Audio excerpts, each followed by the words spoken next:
Well, we are live in the present tense with Sam Stewart at 91.7 FM, WNJR Washington, and online at WNJR.org. Folks, I have a great show lined up for you tonight. Last on the show, we had on Dr. Michael Wolf, our first ever professor to join the show, and we've got a great staff member join the show tonight as well. My guest on the show tonight is a counselor here at WNJ. He attended Longwood University, where he was a 6-year standout, playing in 127 career games for the school. In addition to his impressive basketball career, he decided to pursue a degree in sociology, and after that, he decided to pursue his master's in a degree in mental health counseling. Everyone, welcome on the show tonight, Damarion Jeter. Damarion, how are you doing tonight? I'm doing good. Thanks for having me. I'm excited to get into some things, and hopefully we have a great conversation. Oh, I know we're going to have a great conversation. I know we're going to talk about life some, have some funny moments as well. I'm really looking forward to it. And, you know, thinking about how I was going to start today's show, you're the first counselor I've ever had on the show. So I wanted to just take a kind of look at your story tonight. And your story, a lot of it revolves around basketball. It's been a big part of your life. So right off the bat, I'll just ask you this. When did you fall in love with the game of basketball? Oh.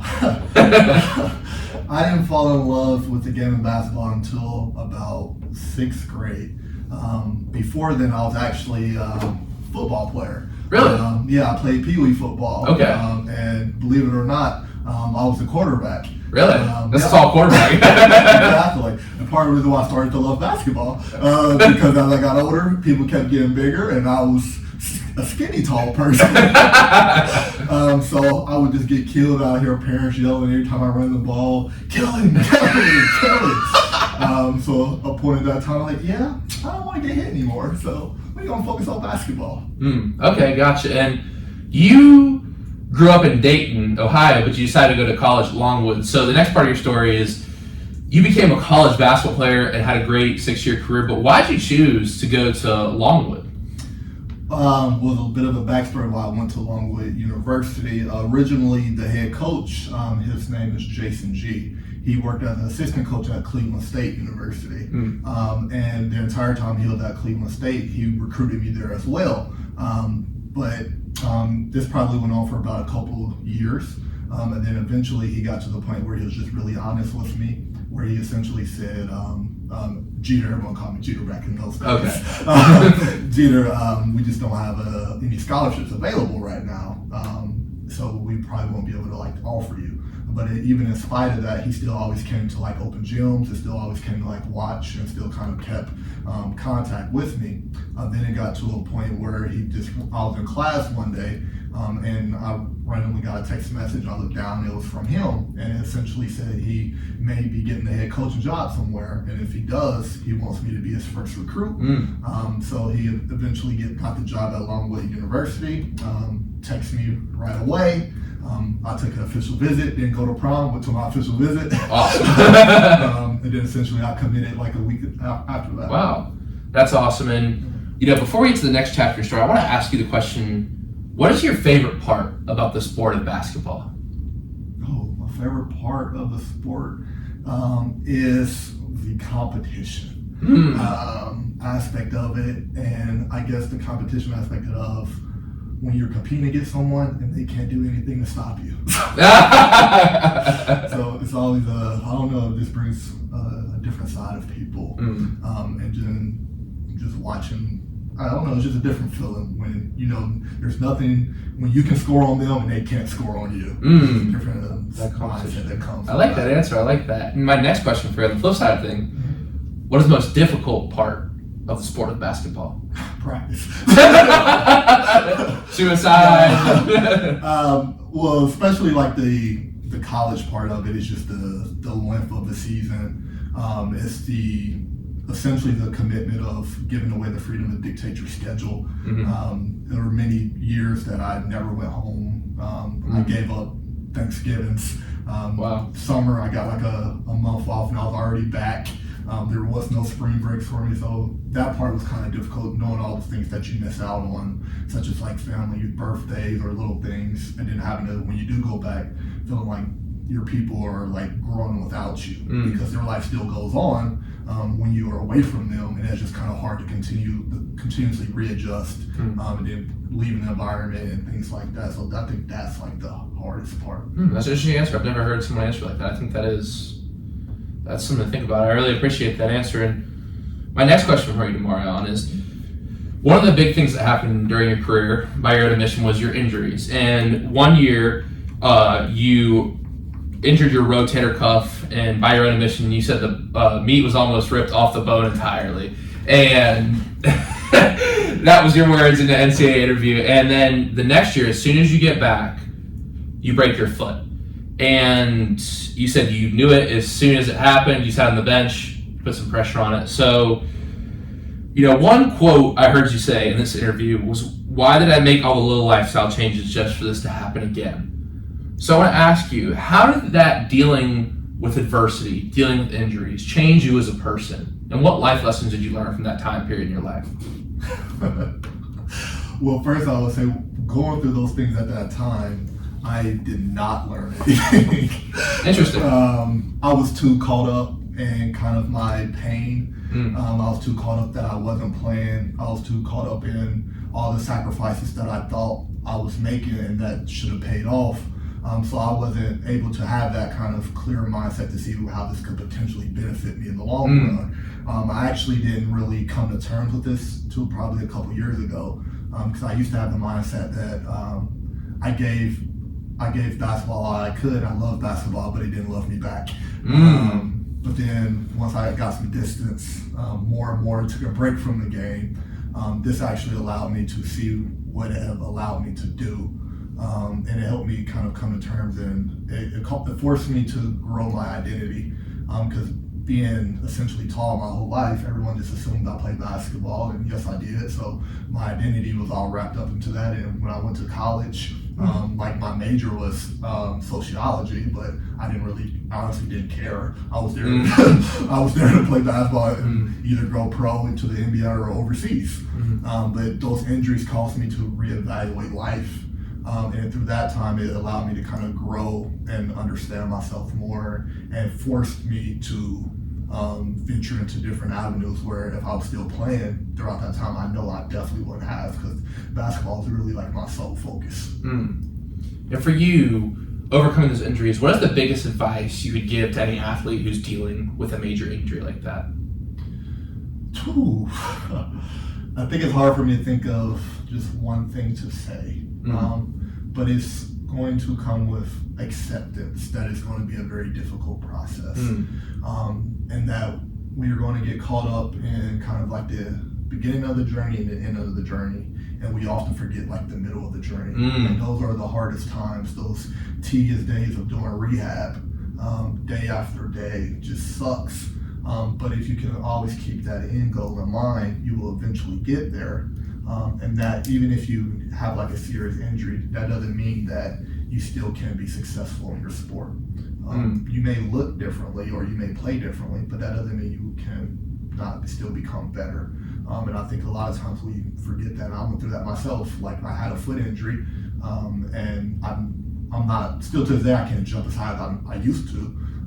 But that allowed me to kind of grow my game in different ways, and like kind of like the mental aspect of it. It forced me to be able to have to pay attention to detail more and know how to use my body more, pay attention to different leverages and angles and things like that, because I couldn't just rely on athleticism because I just didn't have that anymore. So to get deep a little bit, you talked about how you felt the game of basketball didn't love you back. So if you look back on your career now and, kind of where basketball is taking your life, would you say the game did love you back? I think the answer depends on which day of the week you ask me. But I would say basketball afforded me a lot of opportunities. I've met a lot of different people. I've seen a good portion of the United States. Basketball has taken me out of the country. Oh, really? Where'd you go? I've been to China. Wow. And also been to the Dominican Republic. So basketball afforded me a lot of opportunities to be able to make and cultivate relationships. It gave me a lot of doors, allowed me to get my master's for free, which was a blessing. So even though it didn't pay me back in the way that I wanted it to or I thought it would, it definitely benefited me in other avenues and areas that's what I've started to come to terms with. So I would say, depending on today now, I would say, God did love me back in different ways. Interesting. Now, my next question for you, kind of the next thing in your story is, I want you to talk about this chapter of your life in your own words, but now you're here at W&J. So from the time you graduated at Longwood to the time you ended up here at W&J, what happened during that time period, and how did you end up here in Washington, Pennsylvania? So essentially when I graduated from Longwood, it was actually when COVID first hit. So that took me, unfortunately, I had to go back home to Ohio until I could figure out my next move. And during that time, there was a hiring freeze. So no one was hiring. Great time to be on the job market. Exactly. So I was essentially at home at first. For that first month, I was good. I was like, oh, I don't have any more classes. I don't have any scheduled assignments. I have the freedom to do whatever I wanted. But then after a month, that kind of novelty wore off because I've always been living in a routine. I've always been living in a structure. But there was nothing I could do about it because no one was hiring during that time. So eventually I just kind of, I guess you can say, stressed out the entire time. I think I even developed involuntary hiccups at the time. Really? How stressed I probably was. But then it just happened one day. I did my internship when I was at Longwood, actually with the counseling center. And I got really close with one of the directors. Her name is Dr. Wallace McKay. And she took a liking to me and things like that. And she knew I was looking for a job. And then I guess the way my life has kind of played out, circumstances kind of all aligned. One way or another for me somehow, that the director, Dr. Shelley Lear, just happens to be best friends with Dr. Wallace. Really? Interesting. So Dr. Wallace can say, oh, you should apply here at Washington and Jefferson. I was like, oh, I've never heard of it. First thing you do, we always do a Google search, and I said, oh, Roger Goodell was alumni from here. So then I applied here, and then got the job, and then the rest is history, and I've been here ever since. Awesome. Now, Damarion, what would you say your favorite part of your job here at W&J is? Well, it would have, I don't know if it's going to sound cliche or not, but it's just helping the people that I work with, being able to be in their journeys with them, and to be able to kind of help them see the light at the end of the tunnel. And one of the reasons why I became the counseling is because I wanted to try my best to try to prevent the people that I work with to not experience some of the pain that I've went through during my kind of trials and tribulations. And I think that's my way of kind of giving back to is everything that's been afforded to me. So just helping people kind of work through their issues, let them know that they're not alone, let them know that someone does understand and that they can be kind of listened to in whatever fashion that looks like, and just allowing a person to get back to kind of feeling the way they would like to and having the success they would like to. I think that's always one of the best feelings that a person can have. And I know to do a job like that, you must have to have a lot of empathy and just, I sit here talking with the show, I hear you're a good listener, and we're having a conversation about the NBA just before the show, and it's really, I can hear you're really listening. So where do you feel like that empathy and those listening skills come from for you? Do you feel like it resonates maybe from back home, or did you develop over time, or when did this sort of skill of empathy and listening to others develop for you? I think it was probably enforced the most during my time at Longwood, because I was actually the captain of the basketball team at a very young age. So I was a captain by the time I was a sophomore. Wow. And of course I spent 6 years there, so it's probably the longest. Were you like the old man on the team by the time you left? When it was 1 year for Christmas, they gave us a gag gifts, and my gag gift was adult diapers and a cane. I definitely heard those jokes all the time. But me being a captain, probably the longest tenured captain in NCAA history, being there for so long, I was always harped on about trying to make sure the team was okay and putting the team before myself, and my coaches always enforced that and cultivated that, and I was really bad at it at first. I think in a lot of my early years of being a captain, I treated everyone the same way. I gave very blunt assessments And I realized that wasn't going to work for everyone. So I actually had to take the time to kind of get to know each one of my teammates individually. And of course, that definitely got hard at times, given that I was there for so long. I definitely also probably had the most teammates in NCAA history as well. So it was always kind of interchangeable with that. And then going through my injuries, those 2 years in a row sitting out, that allowed me to relate to my teammates in a different way as well. Like sitting out to the side, they came up and talked to me more often because I was kind of a part of the team and disconnected from the team all at the same time. So I think it was really enforced when I was at Longwood and just being like that captain. I've always kind of had those roles during basketball coming up as well. Interesting. That's a very interesting answer. And my next question for you, Damarion, is I feel like in society today we're having more conversations than ever about mental health and what it means to take care of mental health, what it means to say you're not okay. So a couple, kind of two questions rolled into one. Why do you feel like we're having new conversations about mental health in this current day and age? And what do you feel like the biggest mental health challenges facing college students and young people are today? I would just say it's probably more publicized now, and I think we are making a conservative effort to actually bring attention to it. And I think it's a great thing that has happened because now you see a lot of professional athletes come out and talk about mental health and being open about their mental health struggles and their battles, and that has kind of had a trickle-down effect that us as a society, and not saying sports is the one who really precipitated that, but so that's when I became more aware of it. So I think that has allowed us to become more of like an open conversation. And then the second question, the biggest thing, I would say probably feeling like alone in a sense that you're the only one going through something and that you don't perceive that someone can relate to it. And from I say that, there's so much pressure in being a college student and being a college athlete. And I'll take my career for example. It's, let's say I posted like social media is a big thing. So let's say I post something on like social media, you're gonna get all like the likes, and you're gonna get the comments from people that actually goes to your school and that knows you and things like that. You're gonna get the comments from the people from back home, wherever hometown you in, telling you at those points in time, people are saying like keep eating or next up or things like that.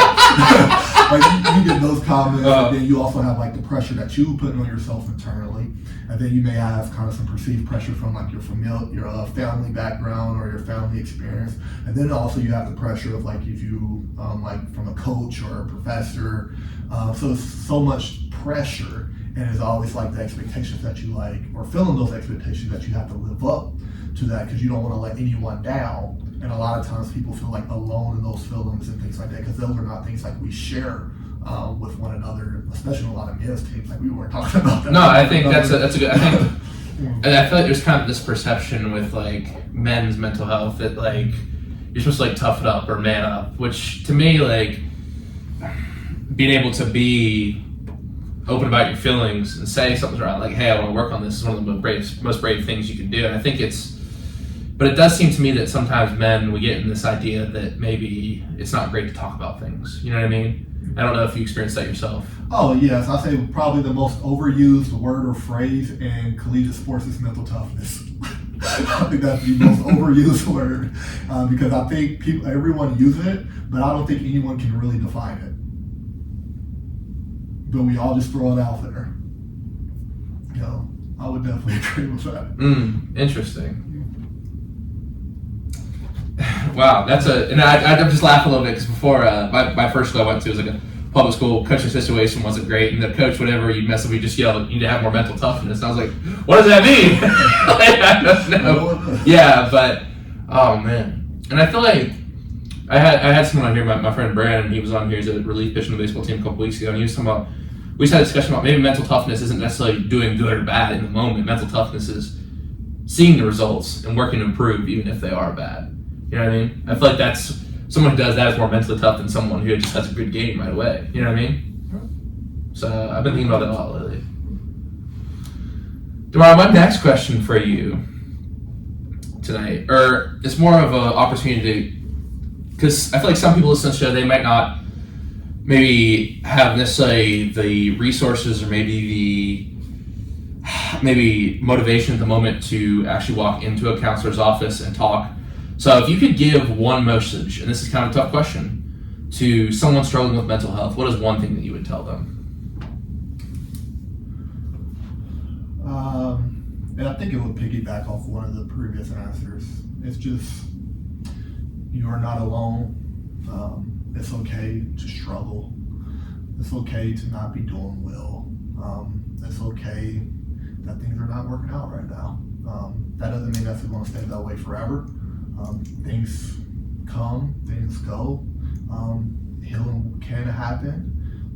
Just being able to kind of accept that sometimes it's not always going to be easy, and that's okay. I think that's what I had to accept. It's actually probably what brought me to counseling. With that in my strength coach, that I had a really good relationship because he caught one of the bad ends of one of my struggles with my mental health, and he just was open and honest with me and said, "Well, Damarion, I think you probably should go talk to someone." And it was just kind of being honest with myself because I was going through a lot of things outside of just my injuries. I was dealing with a lot of family things, a lot of grief. I had a lot of family members die. I couldn't go to any of the funerals and things like that. So I was just dealing with a lot of things at that point in time, and being so far away from home, you just feel so alone. And it's like, you're not really gonna go to a lot of your teammates about this. It's really different to go to your coach about it. It's like, well, he kind of dictates my playing time. So I don't know if I'm really gonna share all this with them. So tough times will happen, and it's okay. But it's kind of how you respond to them that allows you to overcome them. I really like that advice. That is really great advice. And speaking of advice, what is the biggest piece of advice you'd give to first-year college students? Whether it be here, whether it be at another college, whether it be an athlete or non-athlete, what is the biggest piece of advice you'd give to a first-year college student? Oh man, these are some good questions. Thank you, I appreciate it. I think my biggest advice would be, don't let your fear stop you from trying something new. I have been through a lot of experiences that were very nerve-wracking, caused me a lot of anxiety that I did not want to do. It caused me to avoid those things at times. But those times that I were able to overcome that, it allowed me to open my horizons, open my mind, allowed me to gain perspective, and it also allowed me to learn new things about myself. And it also allowed me to develop a lot of relationships that if I didn't do those experiences, I never would have had. So it is okay that you're going to be afraid to do something new, because that's kind of what comes with it. But don't allow it to prevent you from actually engaging in and stopping it. So I would try to say, do as many new things as possible so you can really kind of learn about yourself. And I think those experiences helps. I like that. And one thing when Dr. Wolf came on here, he talked about, at a liberal arts school like this, you might get thrown in a class your freshman year you don't necessarily like, or you might go to something you're not really crazy about. But I think if you're a person who wants to learn more about themselves, who wants to learn about the world, anything that sparks your creativity, your curiosity, just propels you. And I like going to art museums, and I took an art history class. I was like, I don't really want to be in this class. I'm like, hour 45, like, might be a good time for a nap. But I was like, when I started, really focusing in there, I was like, wow, I really enjoy this. And it sparked my curiosity for other things. So I think I would also just say, as advice to younger students, give it a chance. Don't be afraid to try new things. And if you get there and it doesn't seem like you think right away, just give it a chance. Don't be so judgmental, because it might spark your curiosity. Yep. So, now, a question I usually ask students here at W&J that I'd like to ask you tonight, I'm very interested in your answer. Damarion, if you could go back and you're sitting in a dorm room and you see yourself walk in on the first day of college and you're sitting on the dorm room bed and you see that kid walk in, what's the advice you give to Damarion? Since you have all this knowledge from this next part of your journey, what advice do you give to him in that moment? What do you say to him? I don't think you're gonna like my answer. I'm not here to judge the answers. I'm just gonna ask the questions. Because I wouldn't go back. I'm a firm believer that everything that I went through, I was supposed to go through it. And at that point in time, I needed to go through that to be able to kind of move me forward in whatever phase I was. So you wouldn't give yourself any advice. You would let it happen the way it happened. No, I wouldn't, because then I would be robbing myself from an experience. That's something I probably needed to go through and to kind of learn from and things like that. So that's why I wouldn't really necessarily give myself any advice. I think that would, like I said, take away from my experience. You're the first person who's ever gave that answer. Oh. I like that, and I'm thinking about it. It's like, if we know how to prepare for a situation that comes our way, maybe we handle it better. But I feel like sometimes the learning comes from not handling situations as well. I can think of situations I've had where I'm like, yeah, I could have handled that better, but I learned so much. And I can say, I can do it better next time, and it sticks with you when you have that experience. So I think that your rowing is really important. I like that. Now, my next question for you, Damarion. We got a few more deep questions. We'll get to some fun stuff in just a second. No problem. Ask away. What fuels you? What motivates you to do what you do? I think what fuels me is my purpose. And that even though like my job is a therapist, I don't really view it as my job. To me, it is more of a calling that I can't really picture myself doing really anything else outside of there. That I feel like this is what I was called to do.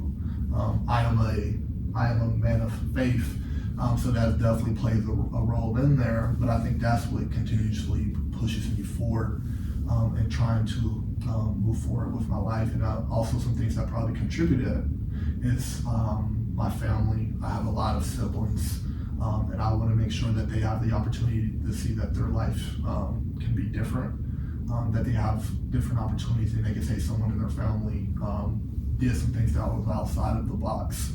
And then I think also being able to, I guess, pay back all the people that sacrificed so much for me to get where I'm at in life, because so many people have helped me out along my journey, and without them, I would definitely not be here. So I think a combination of all those things kind of what fuels me. Well, thank you for sharing that. I want to go with this question next. I think it kind of dives into some themes you're talking about. Damarion, what is something in your life that you are proud of? That I'm proud of? Oh man, I'm proud of a lot of things. But I would say I'm probably proudest the most of my siblings. Because I have so many of them. So I have I have like 15 or 16 siblings. Oh, wow. And just seeing them kind of grow up and get into their interests, and finding who they are and just watching them and kind of seeing them kind of grow up is always something I take kind of pride in. And it makes me sound like I'm a parent. Because I'm like, there's a good age gap between some of them, but some of them are kind of similar in age to me. But I think I'm proud of my younger siblings the most. If I had to kind of give one answer. Wow, that's awesome. I really appreciate you sharing that. My next question for you, Damarion, is how do you want to be remembered at WJ? When people talk about Damarion Jeter, what do you want them to talk about? How would I want to be remembered? That's a very existential question. I'm a philosophy major, so you never dive into existentialism. So I just want to be known, as simple as it sounds, as someone who showed up. That when people were in need, that they knew that I was going to be there, and that they were confident that I was going to show up every single day, regardless of how I was feeling, to be able to kind of help them along their journey. So that's what I want them to remember most, that I was just there, that I showed up, that I was present with them, and that of course, they had a good experience with me, but most importantly, just that I showed up no matter what, and I was consistent with it, and they can count on me to do that. Wow, that's deep. I'm thinking about that. I feel like showing up is such a simple thing, and it's such a powerful thing as well. Whether it's showing up for other people or even showing up for yourself. Yeah. We take it for granted a lot of times, but I think when we realize how oftentimes we go without, I think that would actually kind of allow us to kind of have that realization that showing up is like one of the most important things we can do in life. I like that. Now, my next question for you is what I've enjoyed asking as a person who's trying to write a book, and I've heard some great answers here so far, so let's see what you got us for us tonight. Damarion, if there's a book about your life, or a movie, if you're more of a movie person, what would the title of that book or movie be? Oh, man. I can share my answer if you need more time. No, it's okay. Okay. Something I'll talk about here. Okay, all right. And you're gonna look at me crazy when I say it. I think my title of my story would be How. With a question mark? Yes. Okay. And I think that would be my title because if people like really knew my story, it's kind of like, oh, how's he been successful? How's he made it to where he is in life? Because essentially I've been kind of an outlier in a lot of things that I've done, good and bad, from kind of, let's say, in high school, I was diagnosed with like a brain tumor at like the age of like 13 or no, probably like 14 or 15. And the brain tumor I was diagnosed with was like only like common with like individuals over like the age of 60. Wow. So like in my ear, nose, and ENT appointments, and everyone in there was like gray hair, and I'm just sitting there like 14 or 15, thinking my career is over. But then also like going through that, and then going into like college, going to play college basketball. A small portion of society goes on to play collegiate sports, then getting injured 2 years in a row. Like that happens to like less than like 1% of like athletes.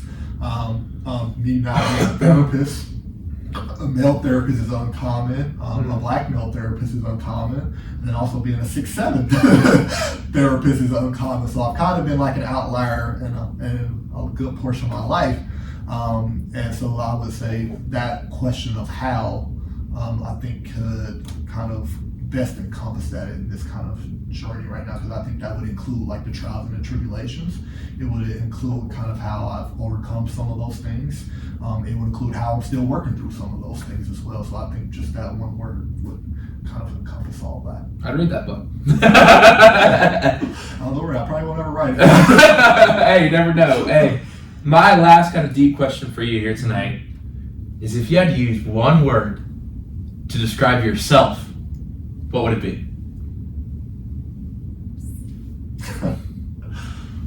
One word to describe myself. Okay, this is the hardest question. It's tough.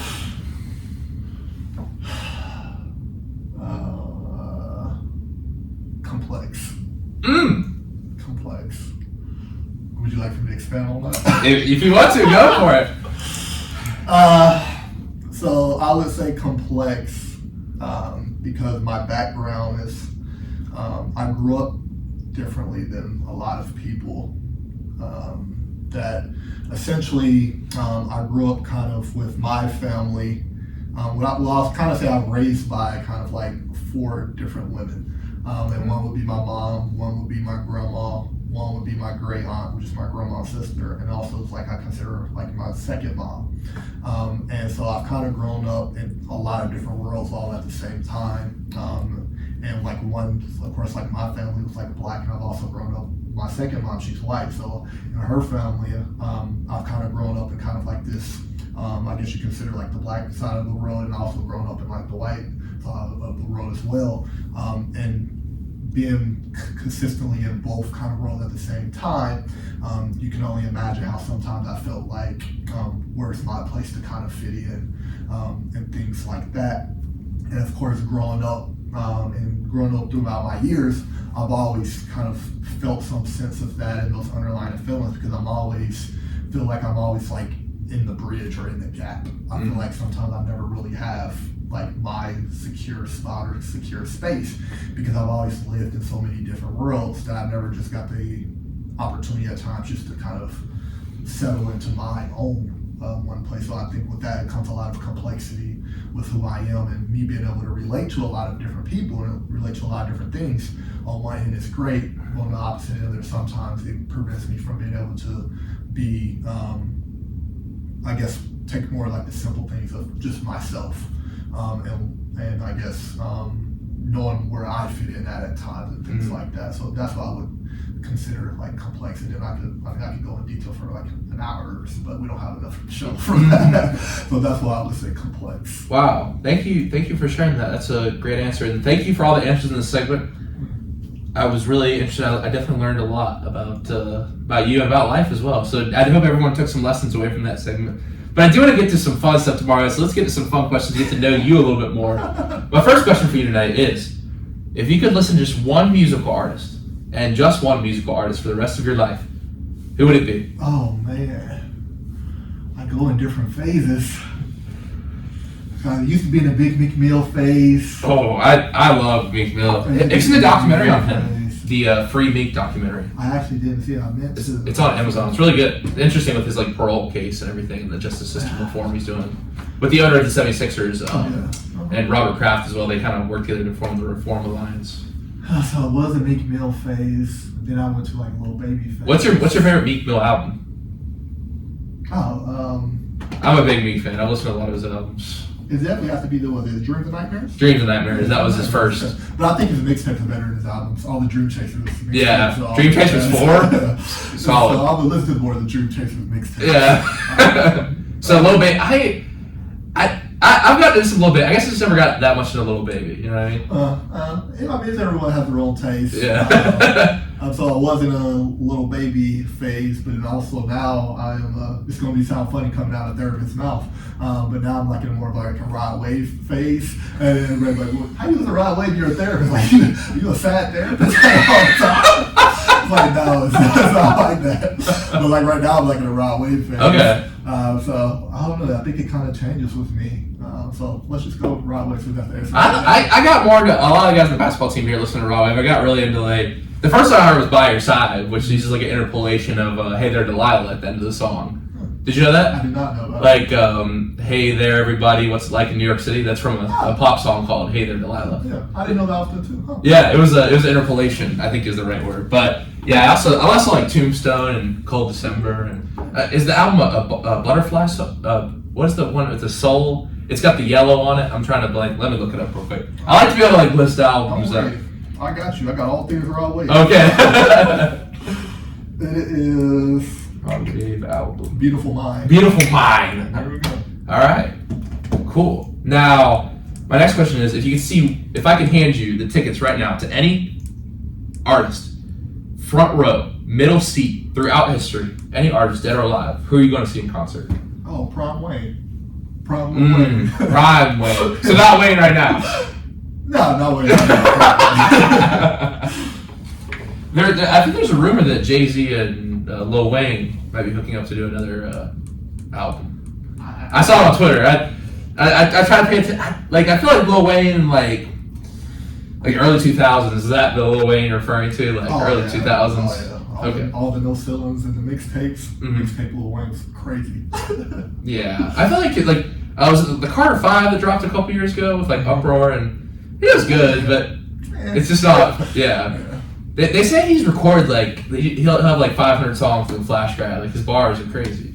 Yeah, I don't know how much I believe that. I think at that point in time you run out of things to talk about. I don't know how much I believe that. Oh, that's funny. Okay.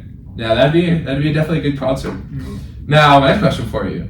Doesn't have to be a basketball movie. What's your favorite movie of all time and why? Oh man. Oh, I'm real big into the Dark Knight trilogy. Ooh. Real big into the Dark Knight. That prompts some conversation. Now, for the first time, I never watched I watched the Dark Knight with Heath Ledger. Mm-hmm. Man, That is a good movie. Right. That is a good movie. And I would like to ask you, did you see the new Joker with Joaquin Phoenix? Yeah. So what's your opinion? Who's better, Heath Ledger, Joaquin Phoenix? Now, the Jokers are somewhat different because I feel like Dark Knight is more of like an action movie and a superhero versus Joker's kind of a psychological movie. But who would you say, which Joker did you prefer more? I would say Heath Ledger. I don't think anyone would ever top his performance as the Joker. So I actually think they should probably stop trying to. Really? So did you like the new Joker? Did you like I did. I think a lot of people went in with different expectations. I went in with the knowledge already that it was going to be more of like an origin story of how he actually became the Joker, and also that it wasn't going to be related to the Dark Knight whatsoever at all. I thought it was a good movie. It's kind of like they're coming out with the second one. Yeah, I know. I'm curious of what direction they're going to go with. Because Joaquin Phoenix doesn't usually do sequels, so I'm curious. I don't know what direction they'll go with that, but I'll be there to watch it. Yeah, I mean, I didn't get a chance to see the new The Batman. I did not see that yet. Did you see it? With Robert Pattinson, I believe, is the Batman. I did. I have mixed feelings about that. I didn't see it. I was not a fan of Batman being the guy from Twilight, so I was not a fan. Nah, Christian Bale, like, have you seen American Psycho? Or? Yeah, I did. Yeah, dude, Christian Bale's a good actor. Yeah, I don't know how you go from American Psycho to Batman. So. I mean, it's kind of a similar character, like a rich guy who has too much money and, you know. I'm interested. One guy's a serial killer and one guy's a superhero. Did you see Thor, Love and Thunder? He's in that movie as well. I did not see that. Are you a Marvel fan at all? I am a warm weather, lukewarm. Okay, I got you. There's a lot of things that turn me off from Marvel. Same. I'm not too into it myself, but so man, those Batman movies are good though. Mm-hmm. So one of the Dark Knight trilogies, or probably 300. That's classic. Yeah. Have you seen Gladiator? Yep. Okay. Yeah, I feel like I like Gladiator more than 300. Russell Crowe, man, like. No. It's 300. I think, oh man, those are all great choices. I like that. If you had to pick a favorite Dark Knight trilogy movie, which would it be? The Dark Knight. The Dark Knight. Yeah, the Dark Knight. Hands down. Very solid. And I think it like is a person who's into philosophy, like the moral situations and stuff, and they're very interesting too. You know what I mean? Yeah. Oh, okay, awesome. Now, my next question for you is: if I handed you $50,000 right now to start a business, what kind of business would you start? I would start, because it actually would probably coincide with what I actually want to do. I would start a training facility where athletes from all ages could come to be able to get kind of their physical training done, or pay attention to their physical health. So let's say they want to weight lift, or let's say they want to play basketball, or say they want to do golf, any sport, soccer, baseball, any of those sports, and practice there, but also as well get their mental health needs met as well at the same time. What an interesting idea. I would like to kind of combine all the healths into the one facility. So that would be the business I would start, because that's essentially what I want to do one day anyways. Wow. That's really cool. Yeah, definitely gotta get some batting cages in there, maybe a couple mounds. Wow, so because not a lot of former college athletes that being a counselor that can have both. So would it be? I'm just thinking about that. So would it be like Would it be like a community center type of deal, or would it be like a subscription, or what would the? I don't know. I haven't thought through it that far. Okay.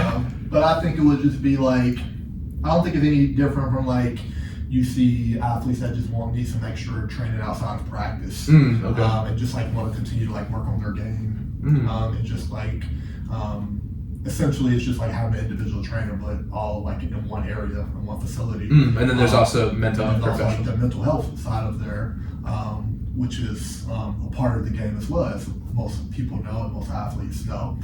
So you can be done in all one facility. I would have to work out a lot of things from the confidentiality aspect of it, but that's a later problem. I was on the fence when I asked that question. I'm really glad I asked now. That's a super cool idea. Now, my next question for you is: what is something in your life that you haven't got to do that you want to do?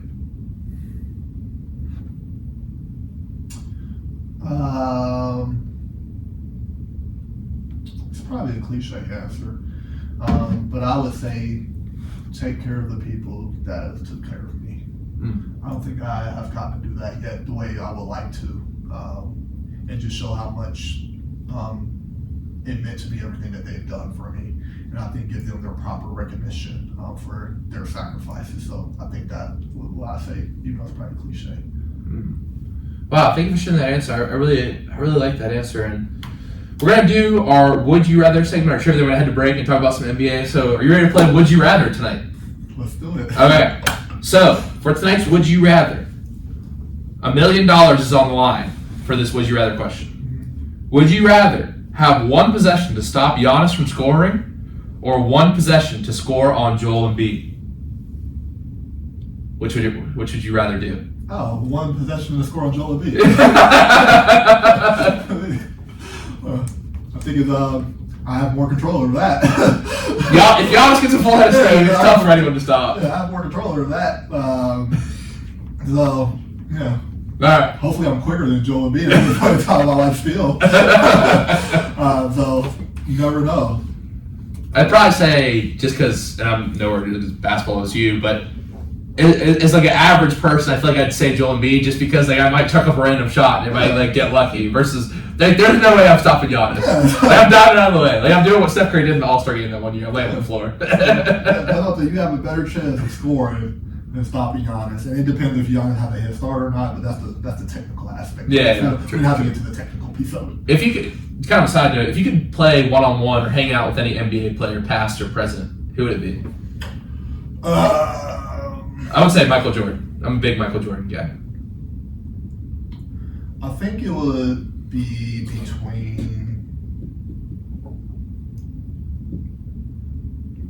KD, LeBron, or Jordan. But if I had to pick one, That's not the question. if I had to pick one, probably KD. Just because You're a Phoenix Suns fan. But just because he's just a 7-footer that can do everything. Yeah. And I think he can do almost everything what other players can do, and there's not many players that can do what he can do. So I think I would just want to be around him, just to play one-on-one, just to see what that's like. Because I think watching the games, you can actually predict and know what kind of moves he's going to make. But at still some point in time, you can't stop it. That's the crazy thing. Like, you'll have a hand like right above his eyes, mid-range. So there was moments where I think you watching the game, you're like, man, I knew he was going to do that. I would have stopped that. I think it would be great to kind of see what it actually is to actually like guard him. Whereas I think LeBron would just be too strong for me. So I think I would more appreciate the skill set. I was like, you got a little 3-pointer in your bag. I saw some highlights. I saw you shoot the 3 some. Oh, yeah, I did a little bit of everything. There you go. You base your game off KD? What'd you say? No. I actually would say I would probably actually say more so, even though it's funny I mentioned it. So I'm not saying that I was like LeBron, but I played more like LeBron from the standpoint of I could do a lot of different things, a little bit of everything. And I don't know if you know this person or not, but people would say like a Lamar Odom. Yeah, I know. Install and like it was like the point forward aspect of it. So I played very similar like to that. I could do a little bit of everything on the court, really. Cool. All right. Well, Damarion, you were asking about it before the show, so it's time to play trivia. So how it works is you have the entire break to think about it or listen to You Somebody by the Kings of Leon. You'll have about 3 minutes to think about the question, so I'll go ahead and read it off for you now. Okay, trivia question for tonight. Who has the most playoff blocks of all time? Like NBA history? Oh, yeah, it's going to be NBA. Hey, you said you were ready for it. All right. All right. Is it A? Oh, so it's multiple choice. It is multiple. I'll feel better now. No, okay, yeah. It's multiple choice. That would be tough. I'm not gonna lie. That would be really tough. Okay. A. Kareem Abdul-Jabbar. B. Tim Duncan. C. Hakeem Olajuwon. Or D. Shaquille O'Neal. We'll get your answer after the break. You're listening to 91.7 FM at WNJR Washington and online at WNJR.org. We are back on the present tense with Sam Stewart, 91.7 FM at WNJ Washington, and online at WNJR.org. Today we're talking with WNJ counselor Damarion Jeter. Before the break, we asked Damarion his trivia question for the night. Who holds the NBA playoff block record? Is it A, Kareem Abdul-Jabbar, B, Tim Duncan, C, Hakeem Olajuwon, or D, Shaquille O'Neal? Your answer is, sir. Oh man, I'm gonna delay it a little bit and procrastinate. I'm gonna talk through it out loud. Okay. So I know Kareem may have it just on longevity because he's in the league for like 20 seasons. But Tim Duncan and Hakeem are known as better defenders. I don't think it's Shaq. So, do I get a lifeline? No, that's not how this works. I'll go with Hakeem. Oh, it was Tim Duncan. It was Tim Duncan? It was Tim Duncan. I knew you were thinking it to the way you said it. Was that your first gut thought? First was actually Hakeem. Yeah. I knew Hakeem and Tim Duncan are the defenders. So, Tim Duncan, 568, Kareem, 476, and Hakeem's actually third, 472. Shaq, 459. You almost had it. I can see you thinking it. I can see you thinking you wanted to go with it. But thank you for playing trivia tonight. And let's go ahead and talk about the NBA a little bit. Now, you're a big Phoenix Suns fan, and I'm looking at this game tonight for a lot of reasons, Damarion. So, it's almost, I think, been assumed by many people that the Suns are going to take this series. And I think for Kawhi, with no PG, this is a big legacy series. If he's able to beat the Suns in this series, like, I think it means a lot to his legacy. And, you know, Suns are not deep on the bench. They give up a lot for KD. They were outscored on the bench 34-8 in game one. So, Damarion, what do you think about the game tonight? Who do you think it goes to? I have a lot of issues with what you said there. What you mean? Am I wrong about the bench? There's a lot of issues there with what you said there. But I'll just answer your question. No, issues. We can debate. Because I would say Terrence Ross is a quality bench piece. Campaign's just hurt right now. I'm saying game one, 34-8. TJ Warren is a quality bench player. He just hasn't played. Andrew Shaman. Numbers are numbers. The numbers are numbers. I'm not going to say anything. The numbers are. We'll see tonight. The Clippers are deeper on the bench. I'm saying, look at that. But of course, I'm going with the Suns. My mantra is Suns in 6. So I'm going with the Suns. Like, last game, I think you're going to have a hard time winning any game when you get out rebounded the way you did, and you give up 15 offensive rebounds. I think you're going to struggle to win any game like that. Mm-hmm. But I think just the combination of KD and Book is going to be too much, and throwing a little Chris Paul in there. Yeah. And I think, regarding like the Kawhi question, I think Kawhi actually has one of the most confusing legacies in NBA. So I do want to talk about this a little bit, because I was listening to a podcast with Bomani Jones, my favorite sports writer. He was talking about this today, and win share per 48 is an advanced metric, and actually Kawhi has a higher win share per 48 in the regular season and playoffs. They both have, KD and Kawhi both have 2 playoff MVPs, 2 championships, but yet we don't put Kawhi in the same conversation as KD very often. You know what I mean? Even though Kawhi, I'd say he's the main piece on the Toronto Raptors championship run. And I've kind of argued this with a lot of people. I don't think KD's been the main piece on the team yet. And some people say Golden State, but I feel like it's still Steph. He's the main piece. He's the leader on that team, Steph. And you can even say that someone like Draymond was the emotional leader on that team. But you can even make the case for Steph. I just don't know if KD's been that leader, that guy on the team. You know what I mean? Yeah, I understand what you're saying, but I think it comes off that. But we do have the difference between Kawhi and KD in basketball conversations. You know what I mean? I think I would, from the standpoint of they came in the league in 2 different capacities. KD came in more like the highly talented player, second pick, and Kawhi, I forget what pick he was, maybe late. He was maybe like 13 or 15, I think. But he was more known like a defender, and I think when people look at Kawhi's ability, It's more of he had to grind, and that work ethic allowed him to get there. Where KD's was essentially kind of God-given, born 7 foot. Of course, he did a lot of like hard work to get there, but a good part of that is like he was kind of born with these type of abilities. So he always essentially had to kind of be the man in any place he was. So he even like just from his freshman year at Texas, how far he did there in one year as a freshman. And then coming in automatically had to be the best player on the Supersonic. Whereas Kawhi was able to kind of learn from that Popovich system. Yeah. Perhaps one of the greatest coaches of all time. Yeah, be there with Tim Duncan and Ginobili and Tony Parker, and actually got the opportunity to kind of ease into that and see kind of what it is to develop those type of professional habits, see what it's like to be a leader, see what it's like to be the best player on the team, where that's kind of was always thrust and expected of like KD. And so I think that's why they're never put in the same capacity. It's almost like KD had to. I don't know. I'm not saying that people are wrong for not putting Kawhi, but I'm just saying I think Kawhi might be using that as motivation, maybe. And Kawhi's obviously more of a quiet, soft-spoken type of guy. I think personality-wise, and I think KD does get that coverage a lot. And Kawhi was a 15th overall. He was the 15th overall pick. Yeah. So yeah.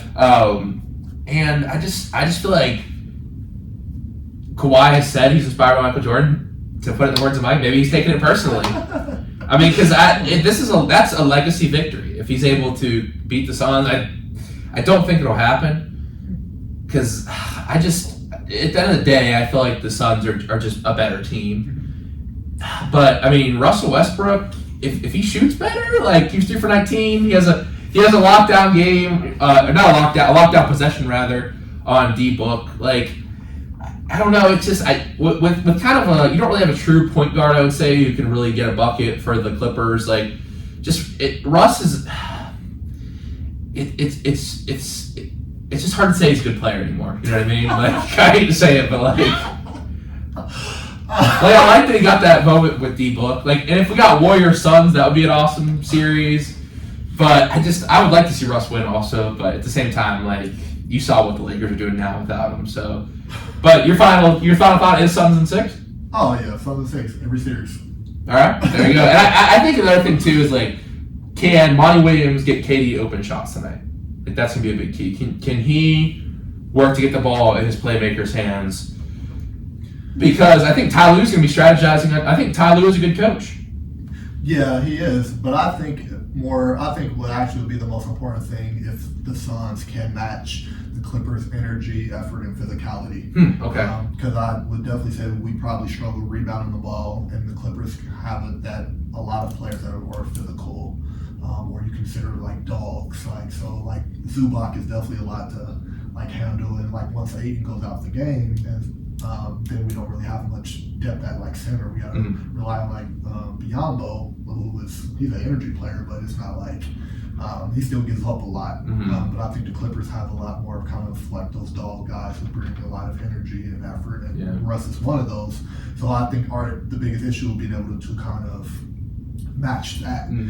If we can match that, then I think the skill. I think the difference in skill will be able to kind of take over, plan more and kind of transition, and allowing kind of I think too much often with the Suns they get caught up in it's an easy trap to fall into like one-on-one basketball. So it's either throw the D-Book or throw the KD and let them. But I mean, to be fair, I feel like you have a bit like it is a very top-heavy team in terms of scoring. You know what I mean? I feel like D-Book and KD like that's your two bucket getters. You know what I mean? So I feel like it probably is easy to fall into that trap. It probably is not the worst strategy, but I feel like against a team that's very scrappy like that, it can be difficult to go one-on-one all game. You know, it's very easy to defend when teams are just going consistently one-on-one because you know where the player is going to be, you know the defensive adjustments that you need to make. You already know the rotation. So if you give any good defensive team the same look over and over again, it's going to make life very miserable for you because it's going to be hard because there's no ball movement. Right. In basketball, you don't have any ball movement, then you're not going to have good offense. Although I will say, if you're going to go one-on-one with any player in history, KD's a good option. So now we were mentioning Russ's former team a little bit. And the Lakers are up 1-0 right now. Ja Morant possibly out for Game 2. Look, I gotta say this. I think this has been one of the great seasons for a GM in history with Rob Pelinka. The pickups and the deadline this guy made. Look, Hachimura probably had the game of his life. 11 for 14, 29 points. Austin Reeves playing real well, stepping up. LeBron is 20 years old. He's starting to break. I mean, that's just a crazy sentence to say. AD goes out with injury, but he comes back. He ends up with 7 blocks. Like, how far do you think this Lakers team can go? Because personally, I see him beating the Grizzlies. Oh, yeah, they're definitely going to beat the Grizzlies. What do you think their ceiling is? Ceiling is probably Western Conference Finals because they'll lose to the Suns in 6. There you go. I mean, because... But I think I have to see what side. I actually don't know what side of the bracket they're actually on, so they may actually see the Suns. I don't know if they have the winners of the Suns or the Clippers or not. No, I think they have Denver. They would have Denver, yes, that's correct. Yeah, I definitely think the Lakers could beat Denver, so I would actually probably say the Western Conference Finals. Mm-hmm. Now, I mean, no, I'm sorry, that would be they have the winner of the Grizzlies. No, I'm sorry, Lakers Grizzlies play the winners of the Warriors Kings series. Oh, the Warriors Kings. Yes, because it's the nightmare scenario to have Grizzlies and Kings for the NBA, I would say, in terms of viewership. Just because, not because people aren't starting to pay attention to the Kings more, but like, I think if you had Lakers Warriors, like that would be, you know what I mean? That would be the most popular series. Mm-hmm. Definitely. But the Warriors are having their own struggles right Yeah, I'll wait to that in just a second. But so one question I want to ask you about Damarion is John Morant. A lot of people are like, "Yo, he's got to stop trying to dunk on people. He's going to get hurt." Obviously, he goes up for these. He's bodies in weird positions in the air. He's jumping so high. But one thing that people have been saying on Twitter, NBA Twitter, it's a great place. I don't know if this makes any sense at all because I haven't really played basketball at a high level. People are saying we should ban the charge because we saw it happen to Giannis. Someone tries to take a charge from him. John Morant, AD tries to take a charge. People are saying the charge is in a basketball play. It's dangerous. Is that a thing that we should do, call charges less? Because some people are saying it's just bailout for the defense. What's your thoughts on the charge call? Because we had 2 players get injured because of it. 2 superstars. I think if you spend enough time on NBA Twitter, you will see some outlandish wild things. The charge is a part of basketball. Right. But so it's just kind of coincidence that these 2 injuries happened because of a charge take. Yes, because both players had the opportunity to avoid the charge. Because John Morant really don't try to avoid contact. He just goes in and just... He could have easily pulled up and shot a floater. That's not really his MO. Exactly. So it's not the defender's fault that happened. Okay. So I think if you spend enough time on NBA, you'll see some wild things. Yeah, I agree with that. Now, how do you feel like Hachimura, Vanderbilt, D'Lo, what did picking up those guys do for the team compared to when they had Pat Bev and Russ? I think it allowed them to be more athletic. I think it brought new energy to the Lakers, especially from an age standpoint. Jared Vanderbilt is a really good defender. Very scrappy player. Very scrappy. He's pretty long, athletic, so he can switch 1 through 5, and it allows the Lakers a lot of flexibility. And then also Rui, essentially the same thing, so it allows them to switch essentially 1 through 5. You don't get a lot of mismatches and things like that. They're similar length. They can pressure the ball. If you think about the lineups that can be out there, they can potentially throw a lineup with. They have probably 4 players out there taller than 6'6". That's a pretty big NBA team. It's a pretty big team in general. So it just allows them a lot of flexibility and allows them to improve defensively and get out and run and things like that. Yeah, because it's interesting because we weren't talking about the Lakers not making the play-in. We were talking about the Lakers not making the play-offs at all. The play-in. They're not making none of it. And here they are, with a chance to maybe make it the Western Conference Finals, perhaps even the NBA Finals. But we'll see what happens. And let's get to one of our series on exam with the Western Conference. The Warriors are down to the Kings.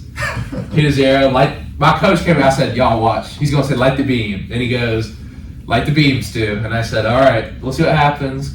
And one question before we even get to this, I think a lot of people are hopeful because on the Warriors side of things because the Warriors are so good at home. Why do you think the Warriors have been so good at home but so bad on the road this year? Because it's nearly been a 50-50 split.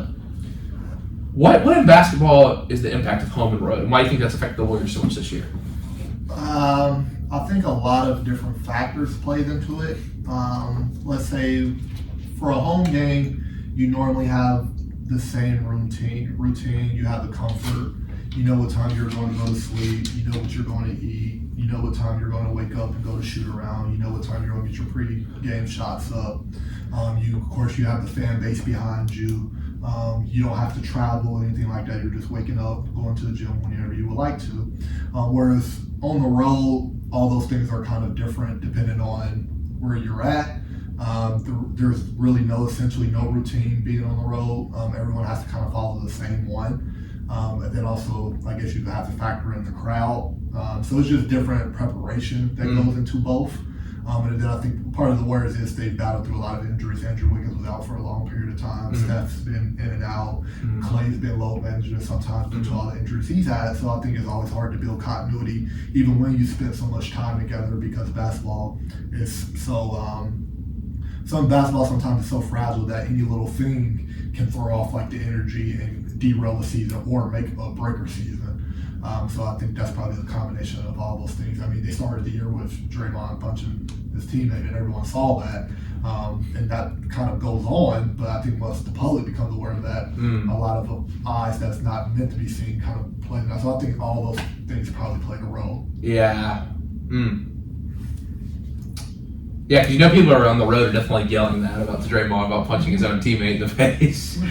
Now, this is the first time in 27 playoff series the Warriors started 2-0. The first time in Steph Curry's career. So, is it a possibility that the Warriors come back and win this series? Or do you think the Kings got it? Because it just seems like the Warriors are a little bit old and slow on the defensive end, and De'Aaron Fox is really just taking advantage of it. And the offense really starts with him, you know?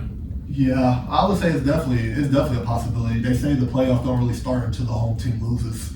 I've never heard that before. Yeah, the playoffs really don't start until the home team loses, because essentially the format is 2-2, 1-1. So all you gotta do is protect home court, and then it's a tie. Yeah, that's not good for the Warriors because they do not have the home court advantage in the series. So all you have to do, and if you put it on to Game 7, I think you can count on.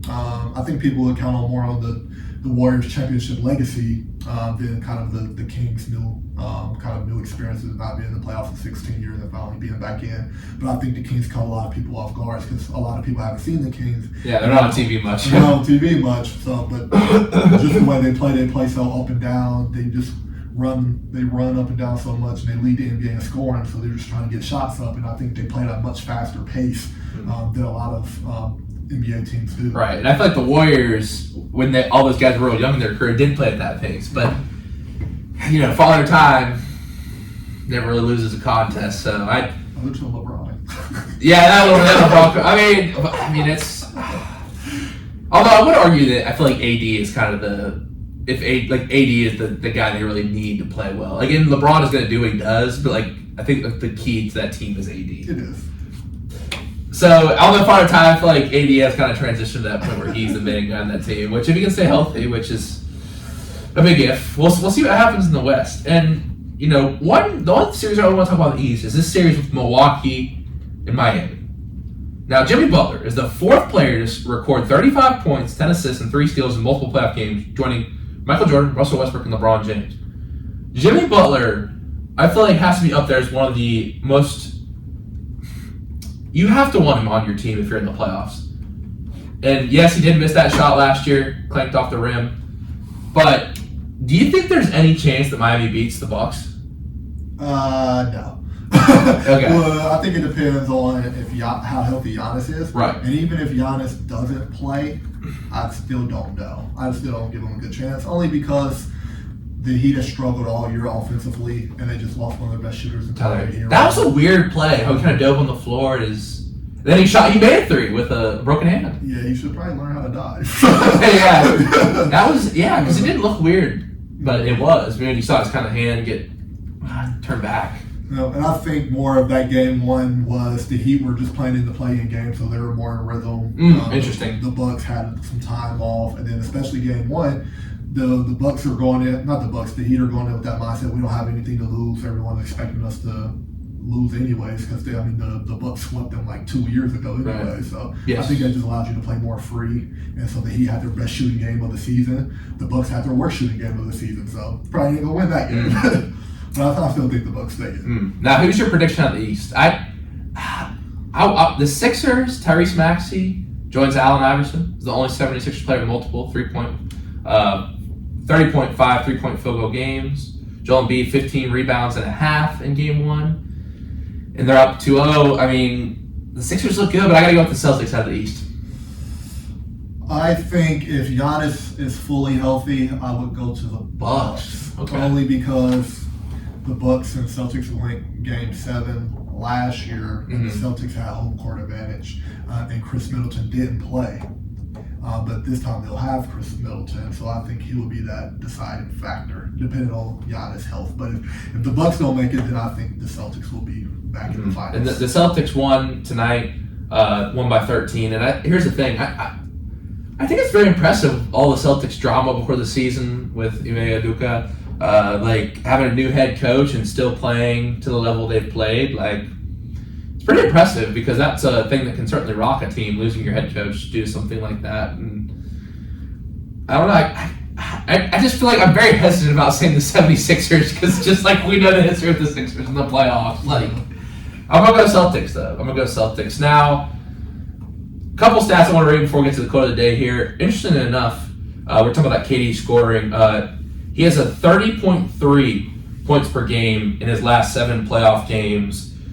Only Michael Jordan has a longer 7-game streak. So if anyone can carry this series and, will it to another level this game, because it's not like he played a bad game last game. He scored 27 points, 7 for 15. It's not like he played a bad game, but I can see him definitely kicking it into another gear tonight. Oh, most definitely. 2006. And my last thing I want to read today is kind of a general stat.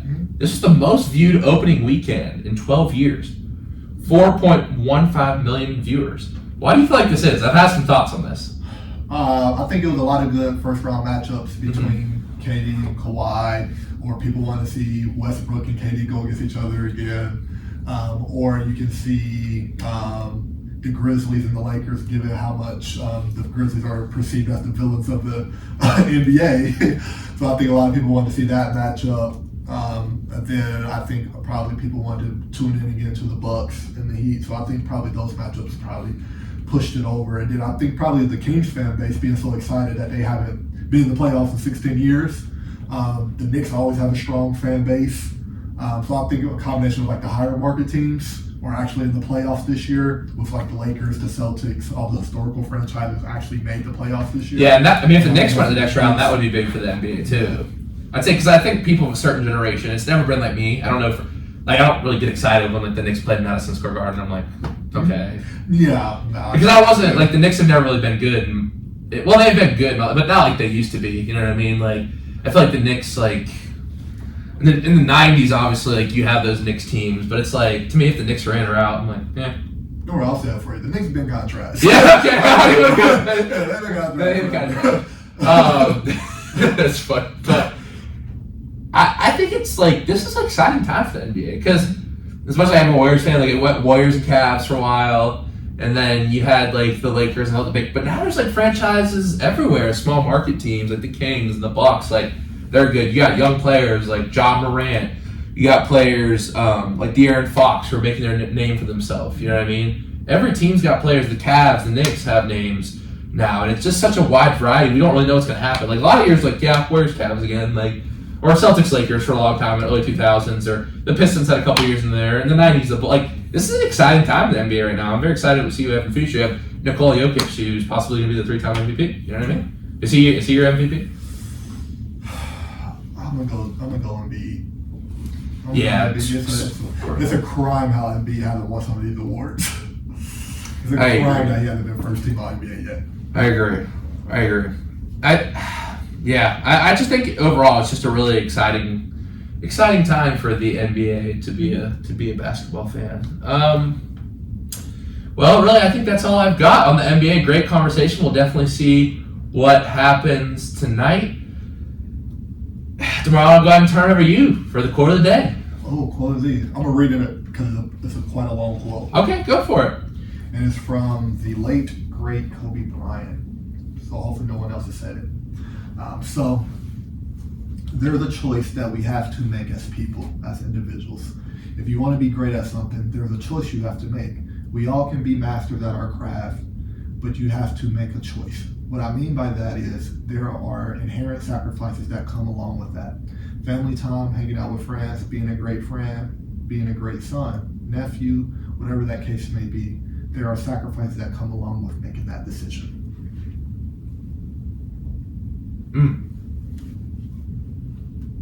I like that. Would you like for me to explain why I like it?